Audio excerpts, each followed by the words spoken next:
Hey, footy fans, time for more footy fun with Footy Finn, and I want to reflect on the thrilling, unexpected Wallabies win over England at Twickenham the other day.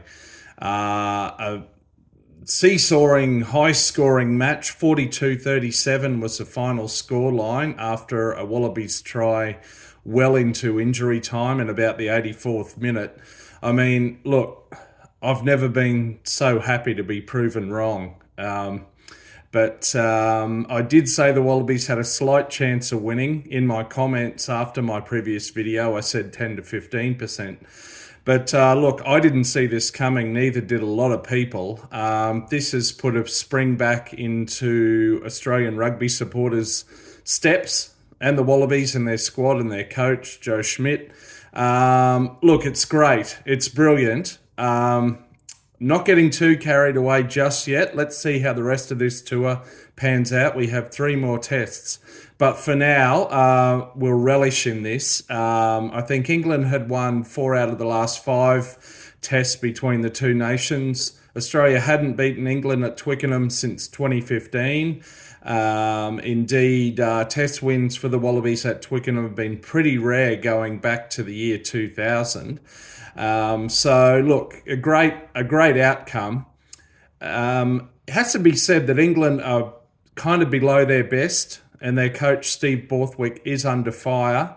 They let an opportunity go against the All Blacks the preceding weekend, and they did so against the Wallabies as well. But look, happy, very happy with the win. Absolutely, yes. Love it. And of course, sorry to England fans, but as you all know, pretty much every nation around the world in rugby loves beating England. But look, great game. Many people are saying the game of the year. Some people are saying the best Wallabies win since 2010 in South Africa against the Box. I'd have to think through my memory banks about whether or not I agree with that, but it is brilliant. It's great for the moment. So look, let's enjoy it while we can. Great performance by the entire Wallabies 23. Of course, I made a few comments about Joseph Su'a-Ali'i being overrated and particularly overpaid last week. Look, I don't regret or retract any comments I made in my previous video. Okay, at the time, I was saying that the incumbent centre pairing should be Karevi and Ikitau. Look, I still stand by that. I still don't agree with the salary that Su'a-Ali'i's on and the background behind how he found himself into the Wallabies. But I would say this, as someone who follows the NRL closely, anyone that can hold their own and hold a starting position in the Sydney Roosters for 2 seasons or more, and anyone that gets picked in either the New South Wales or the Queensland Origin team is going to be the real deal, and is able to stand up to the standards of international rugby, provided they can also bring in those more rugby-specific skills. So that's no surprise. I still don't agree, as I said, with his salary relative to his teammates and the mechanisms and the processes that saw him get to where he is.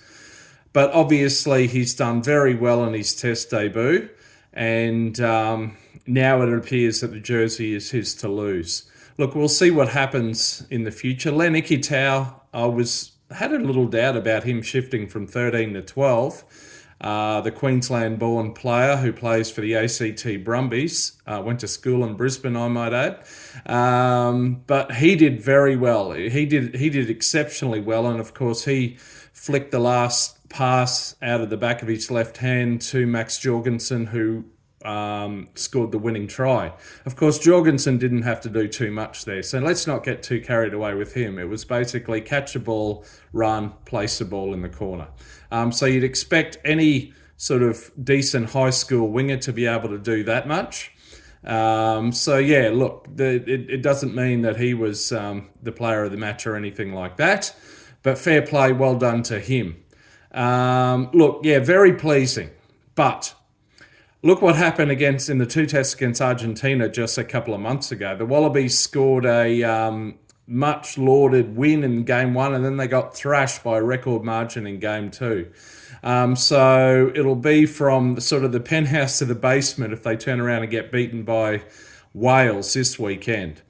So they still have tests against Wales, Scotland and Ireland. And by the end of that, let's then assess this tour and look ahead another 7 months into the future to the British and Irish Lions and rate the Wallabies prospects. Let's not get carried away right now, yeah?